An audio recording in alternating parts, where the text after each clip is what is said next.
Tamang-tama sa mga baha ng Hagonoy, Bulacan. Bisikletang pagkataas-taas, idinisenyo at ginawa ni Mang Rodrigo. Angkas na!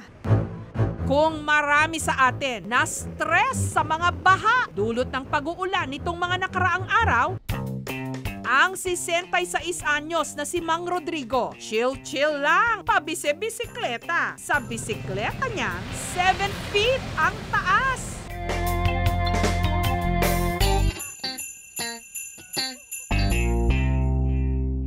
Dahil sa kanyang paandar dito sa Hagonoy, Bulacan, siya'y tinitingala.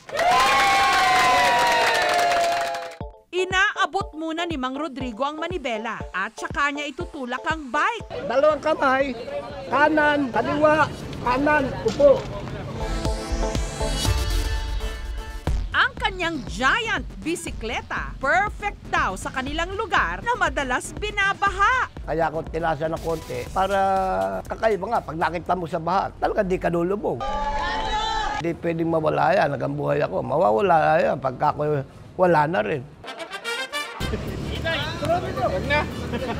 Pag gumalaw yung manibela, hindi pa umuusad, baka bumagsak ka. Yun ang nakakatakot, yung pagbagsak mo. Sobrang taas. Kala ko, kaya ko siya, pero nung tinatry ko na siya, kahit ilang paulit-ulit, hindi ko talaga kaya. Taong 2012, nung sinimulan ni Mang Rodrigo ang pagbuo ng kanyang giant bike na natapos matapos ang 1 taon. Naisip ko, mag-assemble ako ng bike. Kasi nga, nanonood din ako sa Discovery Channel. Ako na bali parang naging engineer niyang kuwan na yan eh. Doon siya nagwi-welding, itinuro ko kung paano gagawin yung bike na yan. Ang kanyang nagastos, 6,000 piso. Mula sa itaas, kitang-kita niya raw ang lagay ng trapiko. Pero ang buhay ni Mang Rodrigo parang gulong din daw ng kanyang bisikleta. Minsan nasa itaas, minsan naman nasa ibaba. Palibasa, mahirap kami nung araw. Grade 5 na ako nung natapos ko dito sa baryo namin eh. Kaya lang, paputol-putol pa. Bata pa lang, mahilig na raw si Mang Rodrigo sa mga bisikleta. Ang bike nung araw eh, 70 pesos lang may bike ka na.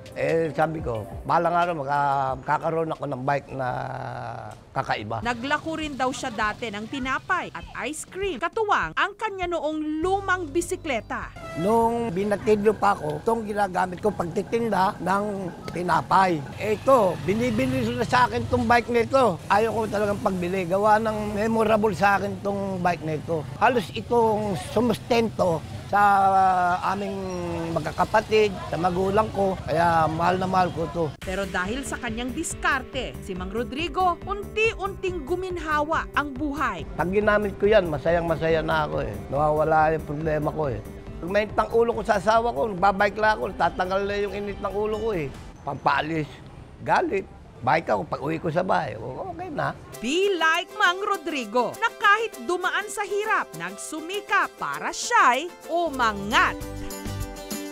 Mga kapuso, kung nagustuhan niyo po ang videong ito, subscribe na sa GMA Public Affairs YouTube channel and don't forget to hit the bell button for our latest updates.